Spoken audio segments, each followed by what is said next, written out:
চলে এসেছি আজকে সেই বন্ধুরই রিসেপশন পার্টির খাওয়া দাওয়া নিয়ে। তো প্রথমেই ছিল কোল্ড ড্রিঙ্কস, তারপর চিকেন পকোড়া, আর তারপরে ছিল ফুচকা। ফুচকা খেয়ে গলা ভিজিয়ে চলে গেলাম মেন কোর্স খেতে। মেনু কার্ডটা একবার দেখে নিন। প্রথমেই চলে এসেছিল ভেজিটেবিল চপ, আর তার সাথে স্যালাড দিয়ে খেয়ে নিলাম। গরম ভাতে চলে এলো ডাল আর ঝুরি আলু ভাজা।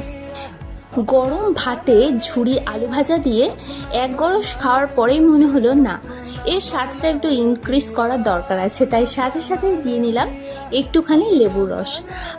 মনে হচ্ছিল পুরো স্বর্গ।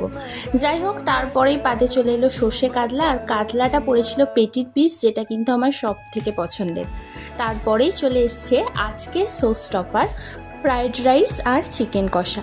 তো ফ্রাইড রাইস দিয়ে চিকেন কষা মেখে খেতে জাস্ট অপূর্ব লাগছিল, আর রাইস দিয়েও একটা সুন্দর ঘিয়ের স্মেল আসছিল, যার জন্য আরোই ভালো লাগছিল। তো শেষ পাতে ছিল ফ্রুট চাটনি, পাঁপড়, সন্দেশ, রসগোল্লা আর হজমোলা আর আইসক্রিম। তো ব্যাস, আজকের খাওয়া দাওয়া এতটুকুই।